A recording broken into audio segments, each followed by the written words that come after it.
This program presented by Hamdard Ruabza, the drink of India. खबरों की शुरुआत करते हैं। कर्नाटक की सियासत में एक बड़ी खबर सामने आई है। शिवमोगा से भाजपा विधायक के.एस. ईश्वरप्पा ने विधानसभा चुनाव नहीं लड़ने का ऐलान किया है। उन्होंने बीजेपी के कौमी सदर जे.पी. नड्डा को खत लिखकर कहा कि उन्होंने आगामी कर्नाटक विधानसभा चुनाव नहीं लड़ने का फैसला लिया है। राजस्थान कांग्रेस के नेता और साबिक नायब वजीर आला सचिन पायलट ने अपनी ही रियासती सरकार के खिलाफ मोर्चा खोल दिया है। पिछली वसुंधरा राजे की सदारत वाली बीजेपी सरकार के दौरान हुए भ्रष्टाचार पर कार्रवाई को लेकर आज पायलट एक रोजा अनशन पर बैठे। सचिन पायलट ने जयपुर के शहीद स्मारक के सामने अनशन किया। दरअसल पायलट ने बीते दिनों एक प्रेस कॉन्फ्रेंस कर कहा था कि वो सीएम को बीते 2 सालों से भ्रष्टाचार पर कार्रवाई के लिए कई चिट्ठियां लिख चुके हैं। उन्होंने ये भी कहा कि बीजेपी के दौर में कई घोटाले हुए थे और इसी को लेकर हमारी सरकार बनी थी, लेकिन इस पर कार्रवाई नहीं हुई। पायलट का कहना है कि वो रियासत से भ्रष्टाचार को खत्म करना चाहते हैं और इसके खिलाफ कड़ी कार्रवाई की मांग करते हैं। वहीं इस मामले में ज्यादा जानकारी देंगे जयपुर से हमारे नुमाइंदा अजहरुद्दीन। आइए आपको सीधे ले चलते हैं हमारे नुमाइंदे के पास। राजस्थान में आगामी कुछ समय के बाद विधानसभा के चुनाव होने वाले हैं। इसी को देखते हुए राजस्थान में एक बार फिर सियासी भूचाल जो है वो चरम पर आ चुका है। आज 11 अप्रैल के दिन सचिन पायलट ने शहीद स्मारक पर अनशन का आह्वान किया था। उसी कड़ी में आज आप देख सकते हैं भारी संख्या में यहाँ पायलट समर्थक मौजूद हैं, जिन्होंने यहाँ आकर आज सचिन पायलट का साथ दिया है। सचिन पायलट का कहना था कि राज्य सरकार में जो घोटाले हुए थे उनकी जांच की जाए, उसको लेकर आज सचिन पायलट ने अनशन किया है। हमारे साथ कई लोग मौजूद हैं, इनसे बात करेंगे। मैं करौली जिले से आया हूँ और वहाँ की सैकड़ों की तादाद में कांग्रेस के कार्यकर्ता हैं। सचिन पायलट आम जन, गरीब और किसानों का नेता है और उसने हमेशा आम जन गरीबों की लड़ाई लड़ी है। और जब भाजपा सरकार सत्ता में थी, भ्रष्टाचार का मुद्दा उन्होंने उठाया और गांव-गांव ढाणी तक आम जन के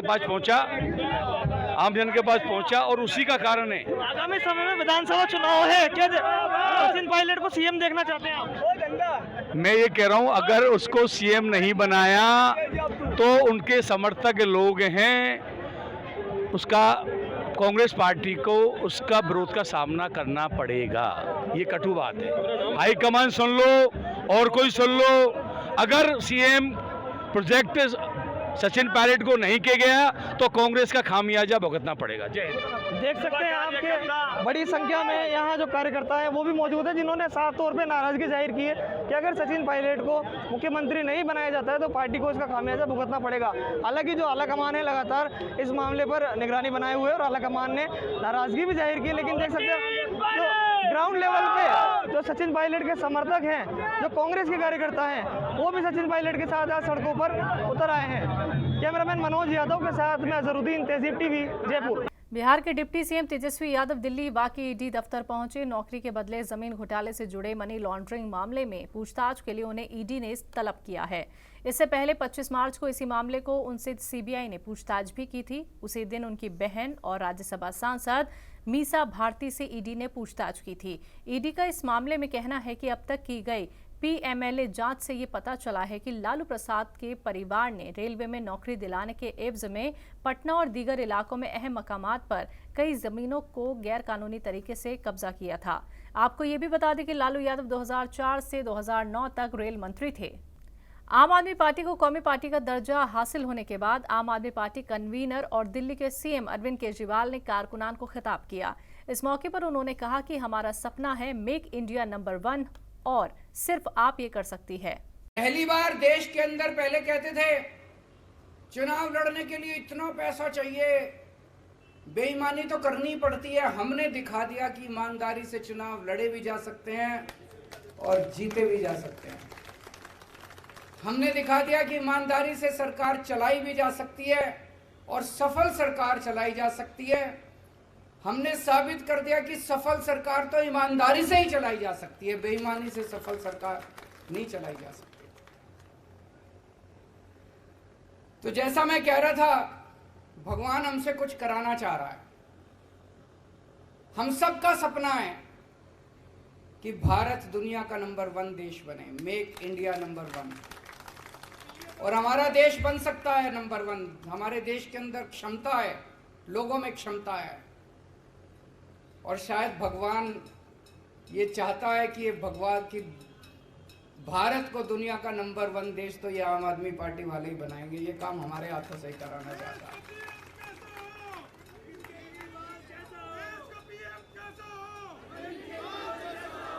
देश की राजनीति के अंदर राजनीति को एक नई दिशा दी है।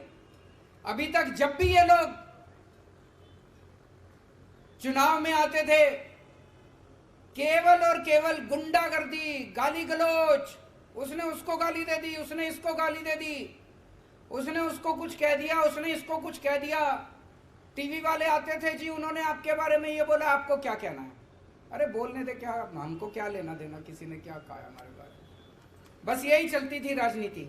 इसने ये बोला जी आपके बारे में, आपको क्या कहना है? उसने ये बोला जी आपके बारे में, आपको क्या कहना है? जाति के नाम पे, धर्म के नाम पे। झारखंड में मानू यानी मौलाना आज़ाद नेशनल उर्दू यूनिवर्सिटी के तहत मुख्तलिफ कोर्स के लिए दाखिला लेने वाले तलबा की तादाद में इजाफा हुआ है। मानू के रांची रीजनल सेंटर के assistant regional director doctor Umar Farooq ने तहजीब टीवी के साथ खास बातचीत में वाज़ेह किया है कि रियासत के मुख्तलिफ शहरों में मानू के 5 लर्निंग सपोर्ट सेंटर कायम है, जहाँ तलबा मुख्तलिफ कोर्सों में दाखिला ले रहे हैं। जुलाई सेशन 2022 के तहत रीजनल सेंटर रांची के मुख्तलिफ लर्नर सपोर्ट सेंटर में 470 के करीब एडमिशन हुए। मुख्तलिफ कोर्सेज़ में MA, BA और सर्टिफिकेट डिप्लोमा कोर्सेज़ में दुगने के करीब इस बार एडमिशन हुए। वो इस साल इससे भी ज़्यादा एडमिशन होने की तवक्को है। हो सकता है लर्नर सपोर्ट सेंटर की तादाद में भी इजाफा हो। इस साल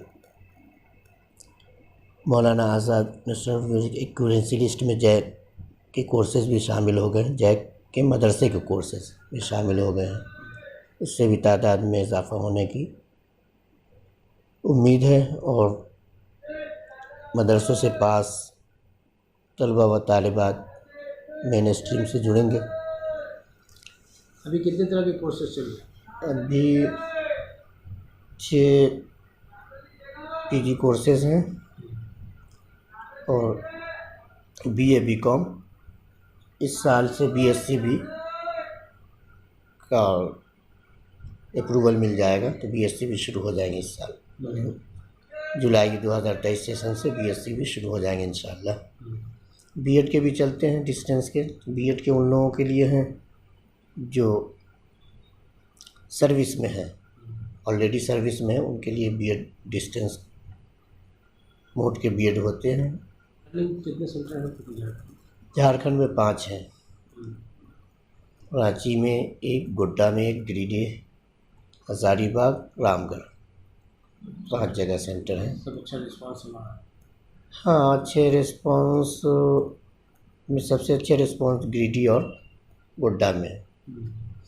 उसके बाद रांची, हज़ारीबाग और रामगढ़ छोटा इलाका है तो वहाँ कम है। तादाद अब रुझान तो बढ़ रहा है लोगों का, रुझान बढ़ रहे हैं, जभी तो ज़्यादा एडमिशन हुए। यहाँ के बच्चे रेगुलर कोर्सेज में भी मानो के फ़ायदा उठाते हैं। अभी हम कहते कई बच्चे मिले झारखंड के। तो बस आबादी जो यहाँ की है असल वो गरीबी, गुर्बत बहुत है।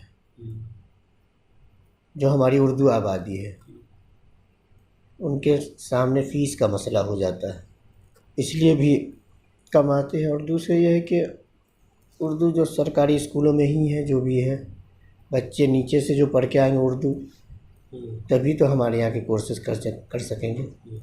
झारखंड की हेमंत सरकार की नीतियों के खिलाफ भाजपा सचिवालय घेराव करने निकली झारखंड के सभी बीजेपी सांसद, विधायक और कारकुनान का हुजूम सचिवालय की ओर बढ़ा। बीजेपी सांसद बैरिकेडिंग तोड़ सचिवालय अहाते में पहुंचे, जहां उन्हें हिरासत में लिया गया। सांसद समीर उराव, सुनील सिंह, विधायक बिरंची नारायण के अलावा दीगर नेताओं को हिरासत में लिया गया है। साथ ही महिला मोर्चा की सदर आरती कुंजूर को भी हिरासत में लिया गया है। हालात बेकाबू होने के बाद मुजाहिरीन पर पानी की बौछार किए गए। साथ ही इंतजामिया की ओर से लाठीचार्ज के भी ऑर्डर जारी किए गए। गैंगस्टर लॉरेंस बिश्नोई के नाम पर एक बार फिर जयपुर के कपड़ा कारोबारी को धमकाकर उससे फिरौती मांगी गई।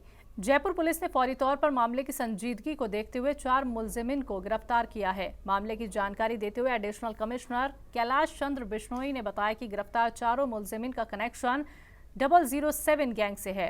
इनका लॉरेंस गैंग से कोई कनेक्शन नहीं है। में रहने वाले कपड़े व्यापारी के पास में एक थ्रेड कॉल आता है लॉरेंस बिश्नोई के नाम से कि 2 करोड़ की फिरौती इसको दी जाए, अन्यथा उसके साथ में हानिकारित की जा सकती है। उसको पुलिस द्वारा तुरंत गंभीरता से लिया जा करके उसको वेरीफाई किया गया। तो इसमें करीब 4 व्यक्तियों को हमने अरेस्ट किया है। एक व्यक्ति है नागौर में मेड़ता क्षेत्र का रहने वाला और 3 आरोपी हैं जो गुजरात गांधीधाम से लाए हैं। चूँकि कपड़े के व्यापार में इसका गुजरात में संपर्क था, तो ये जो चारों आरोपी हैं 007 गैंग से जुड़े हुए अपराधी हैं बेसिकली, जिन्होंने इस व्यापारी से संपर्क होने के नाते इससे फिरौती की डिमांड की है, एक गैंगस्टर का बहाना लेकर के। बेसिकली ये एक्चुअली उस गैंग से नहीं जुड़े हुए, इनका गैंग 007 है।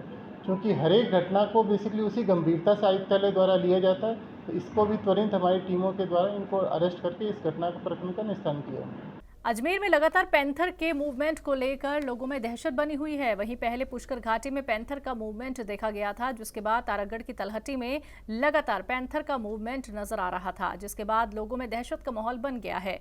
इस पूरे वाकये का महकमा जंगलात को भी इत्तला दी गई थी, लेकिन अब लगातार पैंथर का मूवमेंट अलग अलग जगह पर शहर में नजर आ रहा है।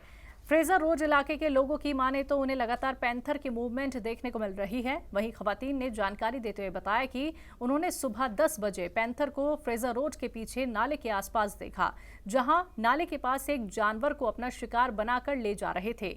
इस वाकये के बाद लोगों में दहशत का माहौल बना हुआ है। लोगों का मानना है कि इस पूरे मामले को लेकर उनके जरिए महकमा जंगलात को इत्तला दी गई है, लेकिन महकमा अफसरान का ये कहना है कि उन्हें पैंथर का प्रूफ दीजिए कि वाकई में पैंथर का मूवमेंट है या और कुछ। इस पर लोगों का ये भी कहना है कि वो डरे और सहमे हुए हैं। अब ऐसे में महकमा जंगलात इस तरह की बात कर रहा है जिससे हमारी सुनने वाला कोई भी नहीं है। लोगों में दहशत के माहौल के बाद कुछ नौजवान हाथों में लाठियां और पत्थर लेकर फ्रेजर रोड के पास बने जंगल में घूमते हुए नजर आए। हालांकि महकमा जंगलात के जरिए लापरवाही बरती जा रही है। इधर से गया और फिर हम लोग 3-4 लेडीज वहाँ थी, तो उनको हम मना कर रहे थे कि इधर चीता आया हुआ है। तो जैसे मैं पीछे मुड़ी उनको बोल के वो लोग भागे। फिर इधर से बाकायदा यूँ देखा मैंने, ऐसे मुड़ी तो इधर से ऐसे जा रहा था वो। मैंने देखा जब भी तो बोल रही हूँ। बच्चे भी ज्यादा होंगे, हम 3 ही तो थे, हम तीनों ने देखा है। नहीं, अब किस तरह का डर लगता है? तो डर तो लगेगा ना सर, कि वो हमारे साथ में कुछ हादसा हो गया तो। सुअर को आपके सामने लेके गया था, मुँह में घसीट के लेके जा रहा था ना। पर अभी तो जैसे इधर से गया ना वो, तो वो ऐसे जाते हुए देखा तो हम लोग डर गए, तो हम लोग बंगले में भागे। तो अब बंगले में भागे, मैंने क्या गेट बंद कर दिया। अब गेट बंद नहीं हो रहा था, घबराहट के मारे, टेंशन के मारे गिरते गिरते भी बचे हम लोग। फिर मैडम को जाके बोला तो छत पे भी चढ़ के हमने देखा। फिर उसके बाद नजर नहीं आया। फिर उधर से भी ये लोग 5-7 जने आए भागे। This program presented by Hamdard Ruabza, the drink of India.